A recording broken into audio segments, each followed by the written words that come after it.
Assalamualaikum warahmatullahi wabarakatuh. Perkenalkan, nama saya Nurul Fadila, kelas 2A dengan NPM 256210760. Di sini saya akan membahas teori humanistik dan perkembangan individu. Pengertian teori humanistik. Teori humanistik memandang manusia sebagai individu yang unik, memiliki perasaan, kebutuhan, serta potensi untuk berkembang. Pembelajaran tidak hanya menekankan hasil akademik, tetapi juga perkembangan kepribadian dan karakter peserta didik. Selanjutnya, tujuan teori humanistik.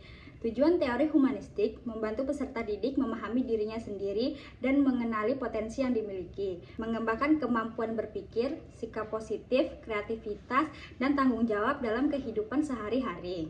Selanjutnya, karakteristik pembelajaran humanistik. Yang pertama, pembelajaran berpusat pada peserta didik sebagai subjek utama dalam proses belajar.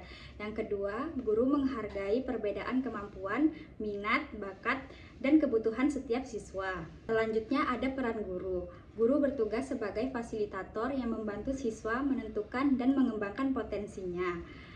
Guru menciptakan suasana belajar yang aman, nyaman, dan mendukung perkembangan peserta didik. Pentingnya mengenal siswa.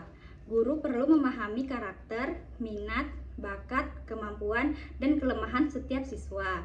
Pemahaman tersebut membantu guru menentukan metode pembelajaran yang sesuai. Selanjutnya ada komunikasi dalam pembelajaran. Komunikasi yang baik menciptakan hubungan harmonis antara guru dan peserta didik. Bahasa yang sederhana dan mudah dipahami membantu siswa memahami materi pelajaran. Pandangan Carl Rogers, belajar efektif terjadi melalui kebebasan, pengalaman, dan tanggung jawab pribadi. Prinsip Rogers, setiap individu memiliki hasrat alami untuk belajar dan berkembang. Selanjutnya, lingkungan belajar humanistik. Lingkungan belajar harus bebas dari ancaman, hukuman, dan tekanan yang berlebihan. Yang kedua, suasana yang aman membuat siswa lebih berani bertanya dan mengemukakan pendapat. Abraham Maslow dikenal melalui teori hierarki kebutuhan manusia. Menurut Maslow, motivasi seseorang dipengaruhi oleh kebutuhan yang ingin dipenuhi. Selanjutnya, kebutuhan psikis. Setiap individu membutuhkan perhatian, penerimaan, dan kasih sayang dari lingkungan sekitarnya. Penghargaan meningkatkan rasa percaya diri dan motivasi belajar peserta didik. Selanjutnya, aktualisasi diri. Aktualisasi diri merupakan tingkat kebutuhan tertinggi dalam teori Maslow. Individu berusaha mengembangkan seluruh potensi dan kemampuan yang dimiliki secara optimal. Teknologi dalam pembelajaran. Teknologi membantu menciptakan pembelajaran yang lebih interaktif dan menarik. Media digital memungkinkan siswa belajar sesuai kebutuhan dan gaya belajar masing-masing.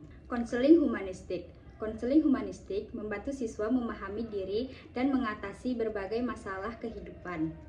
Pendekatan ini menekankan penghargaan terhadap kemampuan dan potensi individu. Selanjutnya, pembelajaran berdiferensiasi. Pembelajaran disesuaikan dengan kesiapan, minat, dan gaya belajar peserta didik. Setiap siswa memperoleh pengalaman belajar yang sesuai dengan kebutuhannya. Selanjutnya, ada peran siswa. Siswa menjadi pusat kegiatan pembelajaran dan berpartisipasi secara aktif. Mereka bertanggung jawab terhadap proses dan hasil belajar yang dicapai. Selanjutnya, ada faktor pendukung. Dukungan orang tua, guru, dan lingkungan sekolah sangat mempengaruhi keberhasilan belajar. Implikasi dalam pengajaran. Guru perlu menciptakan pembelajaran yang menghargai kebutuhan dan perbedaan siswa. Pembelajaran diarahkan pada pengembangan aspek kognitif, afektif, dan sosial. Humanistik dalam pembelajaran bahasa. Menghargai keunikan siswa dan mendorong pembelajaran bermakna. Pembelajaran bahasa harus memberikan kesempatan siswa berkomunikasi dan berekspresi. Guru membantu siswa mengembangkan kreativitas dan kemampuan berbahasa secara optimal. Kelebihan teori humanistik: mengembangkan kreativitas, kemandirian, dan rasa tanggung jawab peserta didik, membantu siswa mencapai perkembangan akademik dan kepribadian secara seimbang. Kesimpulan dari materi tersebut, teori humanistik membantu siswa berkembang akademik, emosional, sosial, dan spiritual secara seimbang. Baik, itu saja materi yang bisa saya sampaikan. saya akhiri. Wassalamualaikum warahmatullahi wabarakatuh.